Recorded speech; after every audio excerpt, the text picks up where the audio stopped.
Welcome back, everyone. Today, we're going to be diving deep into Google's latest progress report on responsible AI, Oh, yeah. published just last month in February. February 2025. Yeah. Wow. And it's basically like a peek behind the curtain of how they're tackling these big questions of AI safety and ethics, in Yeah. 2025. Yeah. So we've got their updated AI principles, details on how they assess and manage risks, and a bunch of real-world examples of this stuff in action. Yeah, it's a fascinating look at how one of the major players in AI is navigating this rapidly evolving landscape. Right. What really stood out to me was how much emphasis they're placing on building what they call a culture of responsibility within the company. Okay, so not just rules on paper, Yeah, but actually trying to get everyone on board with the idea of ethical AI. right. But how do they put that into practice? I mean, Google's huge. We're Yeah. talking thousands of engineers, researchers, product managers. Right. How do you even begin to create a shared understanding of responsible AI across such a massive organization? That's where their govern, map, measure, manage framework comes in. Okay. It's their blueprint for responsible AI development and deployment.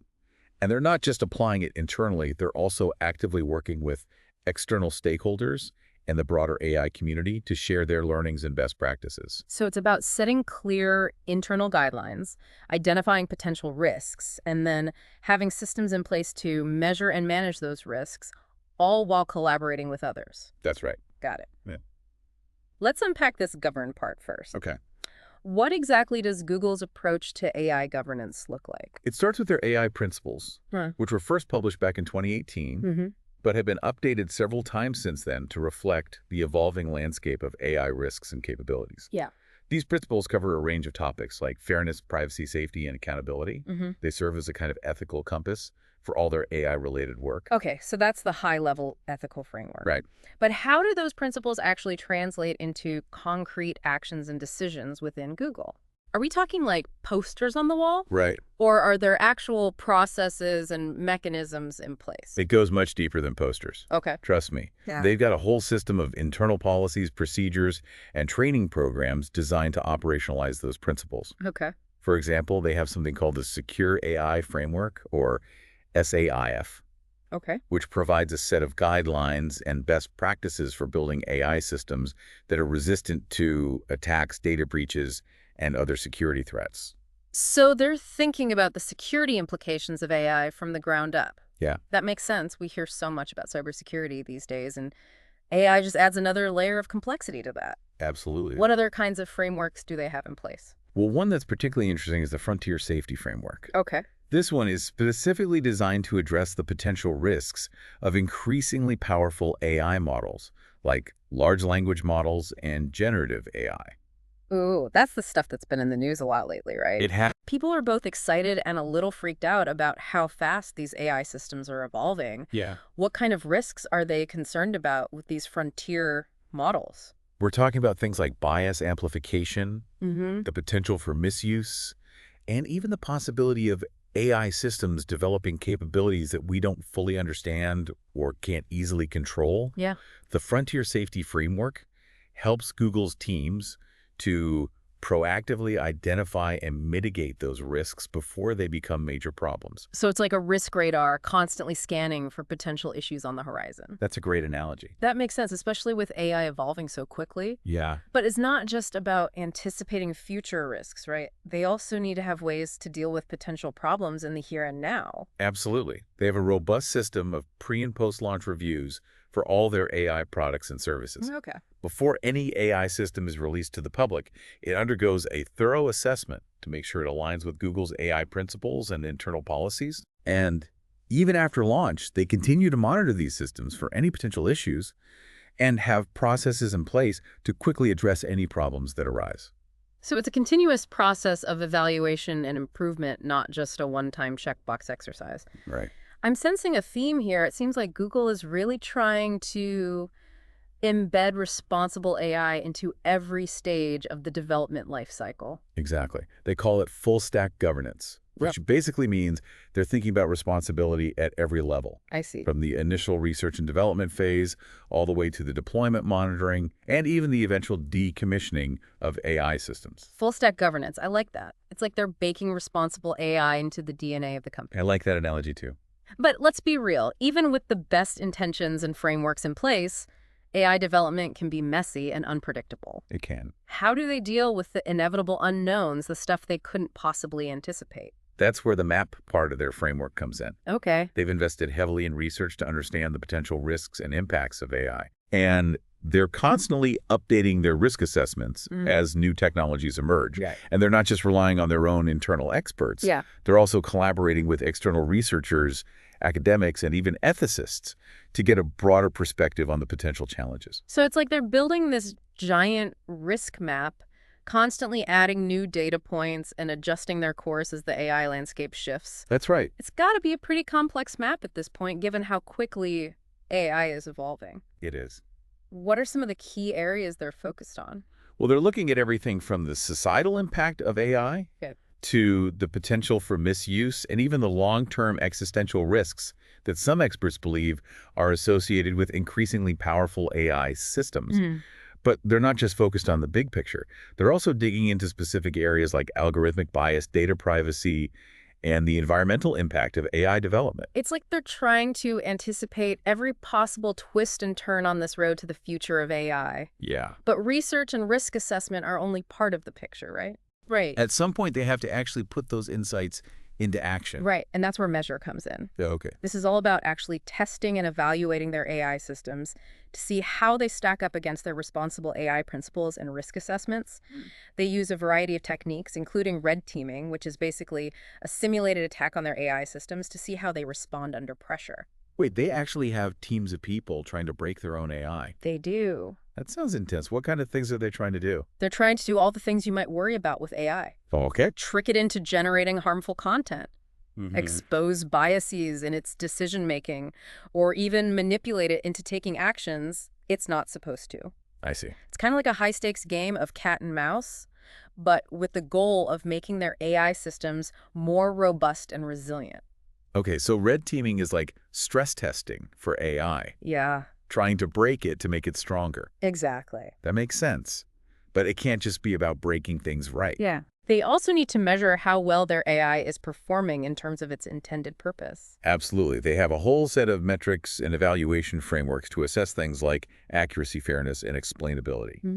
And they're increasingly using AI itself to help with these evaluations. Wow. They've actually developed AI-powered tools that can automatically detect and flag potential biases in algorithms, for example. So AI is being used to both test and improve other AI. That's right. That's kind of mind-blowing. It's like they're building this whole ecosystem of responsible AI tools and techniques. But at the end of the day, it's all got to come together in a way that actually mitigates risks and ensures their AI is being used ethically. Exactly. And that brings us to the final piece of the puzzle, manage. Okay. This is where they put all the insights from the govern, map, and measure stages into practice developing and implementing strategies to actually manage the risks and ensure their AI is aligned with their ethical principles. We'll dive deeper into the manage piece in the next segment. All right, so we've got govern, map, and measure down. It's a lot to take in. It is. But it sounds like Google's really trying to be comprehensive and proactive in their approach to responsible AI. They are. Now, I'm really curious to see how this all plays out in the real world. Let's move on to part 2 and talk about some of the case studies they highlighted in this report. Let's do it. There's some fascinating examples in there that really bring these principles to life. Awesome. I'm excited to hear about it. So let's talk about how Google puts this framework into action. One case study that really highlights their approach is AlphaFold 3. AlphaFold, that's the AI that predicts protein structures, right? The one that's been making waves in the scientific community. Exactly. It's already helping researchers make breakthroughs in fields like drug discovery and disease understanding. But with AlphaFold 3, Google recognized the potential for dual use. Dual use. Yeah, the possibility that this powerful technology could be misused for things like designing dangerous biological agents. Okay, so with great power comes great responsibility. Spider-Man taught us that much. But how do you even begin to manage a risk like that? It's not like there's a rule book for AI biosecurity. That's where the map part of the framework really comes into play. They knew they had to carefully assess the potential risks before releasing AlphaFold 3 to the world. So they assembled a team of over 50 external experts, including virologists, national security specialists, and ethicists. Wow, so they weren't messing around. They brought in the heavy hitters to really scrutinize this thing. They did. And this team conducted a thorough risk assessment, looking at everything from the potential for accidental misuse to the possibility of deliberate weaponization. They even developed guidelines for responsible use and made them publicly available. So it's not just about keeping AlphaFold 3 under lock and key, it's about empowering the research community to use it safely and responsibly. Exactly. And this whole process, the external consultation, the risk assessment, the guidelines for responsible use, it all demonstrates how the govern and measure stages of the framework work together in practice. It's like they're building a safety net around this powerful technology, but also making sure it's still accessible to the people who can benefit from it. Right. And this careful approach to potential dual-use applications is something we see reflected in other case studies as well, like Gemma. Gemma, that's the family of lightweight open source AI models, right? The ones that are available for anyone to use. That's the one. Now, you might think that making AI models open source would increase the risk of misuse, but Google took a very deliberate approach with Gemma. So how did they balance the benefits of open access with the need to ensure responsible use? They focused heavily on the measure stage, subjecting Gemma to a rigorous evaluation process before releasing it.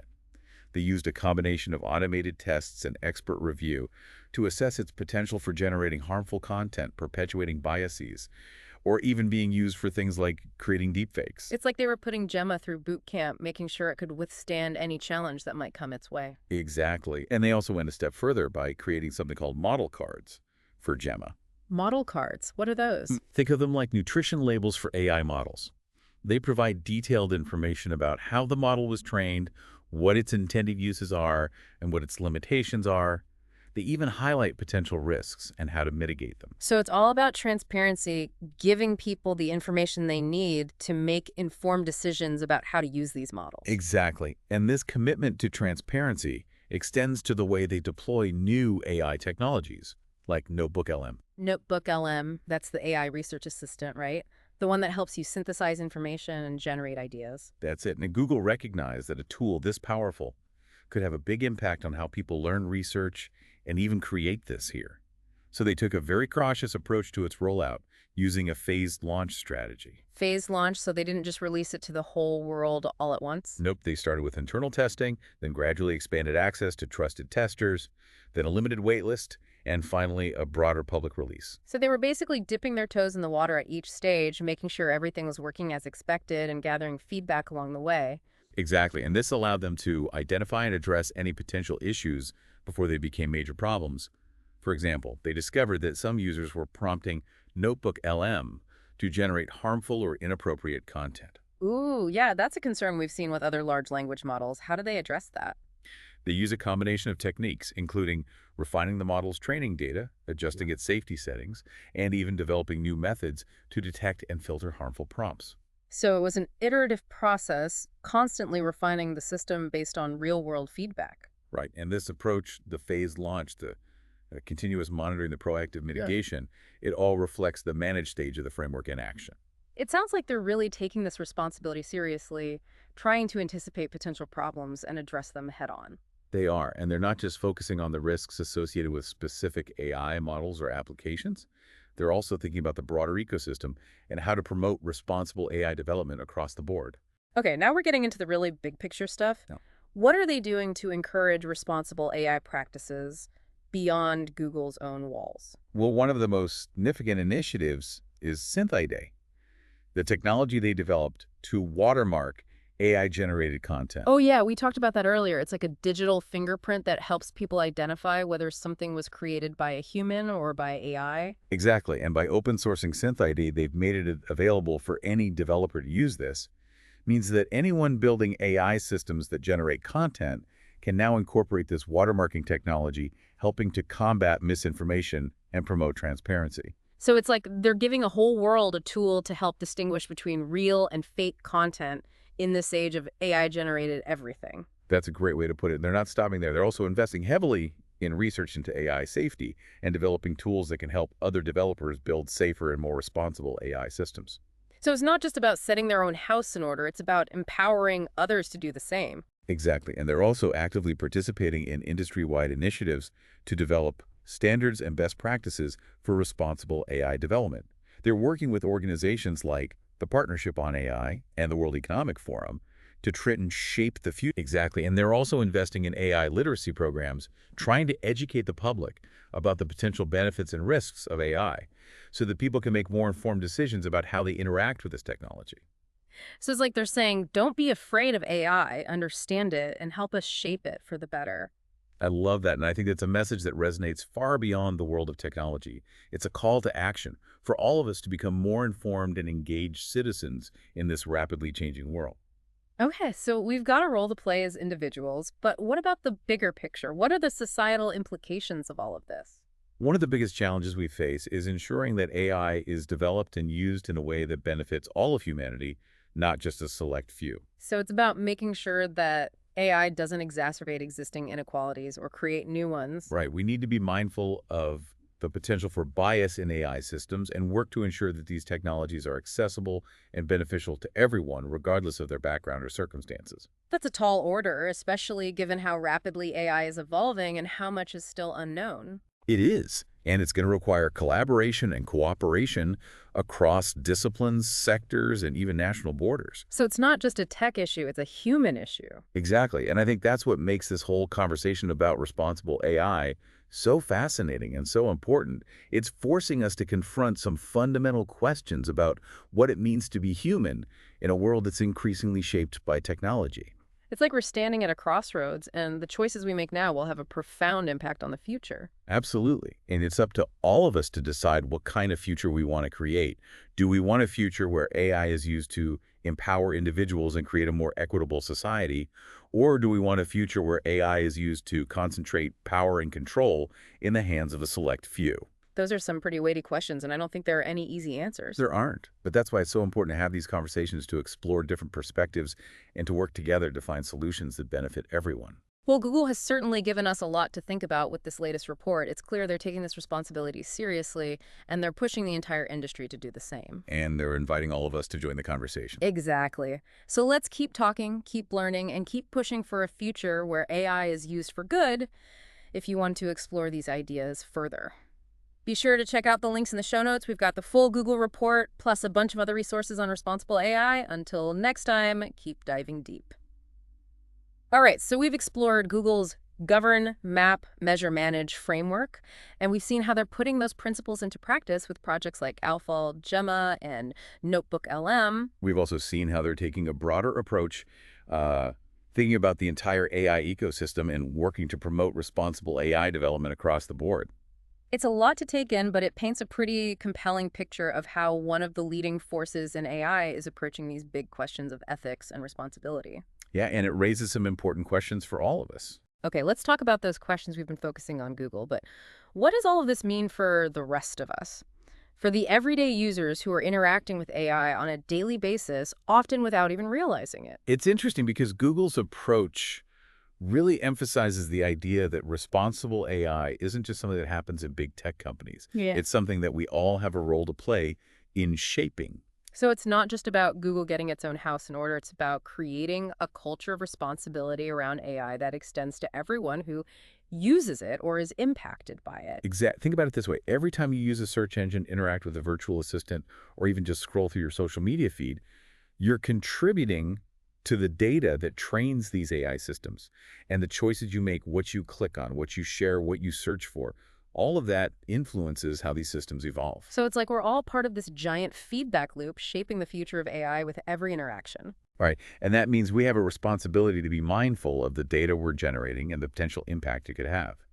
We need to be critical thinkers, questioning the information we're presented with and considering the sources it comes from. So it's not just about blindly trusting the algorithms. It's about being an informed and engaged user. Exactly. And that's why initiatives like Google's AI literacy programs are so important. The more we understand about how AI works, the better equipped we are to navigate this complex landscape and make responsible choices. It's like they're saying, don't be afraid of AI, understand it, and help us shape it for the better. I love that. And I think that's a message that resonates far beyond the world of technology. Mhm. It's a call to action for all of us to become more informed and engaged citizens in this rapidly changing world. Okay, so we've got a role to play as individuals, but what about the bigger picture? What are the societal implications of all of this?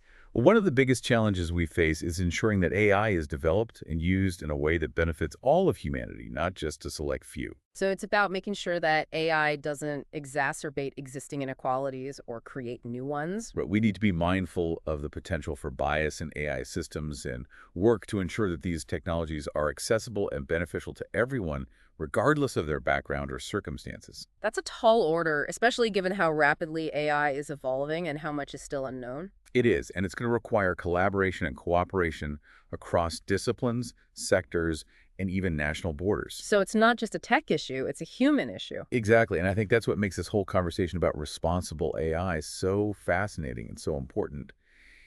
It's forcing us to confront some fundamental questions about what it means to be human in a world that's increasingly shaped by technology. It's like we're standing at a crossroads, and the choices we make now will have a profound impact on the future. Absolutely, and it's up to all of us to decide what kind of future we want to create.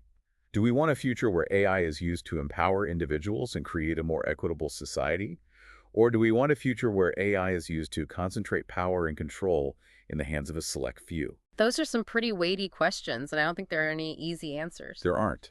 But that's why it's so important to have these conversations, to explore different perspectives, and to work together to find solutions that benefit everyone. Well, I think Google has given us a lot to think about with this report, and it's clear that they're taking this responsibility seriously, and they're pushing the entire industry to do the same. Yeah, and they're inviting all of us to join the conversation. And that's what we're doing here today, right? So if you're interested in learning more, be sure to check out the links in our show notes. We've got the full Google report plus a bunch of other great resources. And in the meantime, keep thinking critically, keep asking questions, and let's all work together to ensure that the future of AI is a bright one. Thanks for joining us for this deep dive.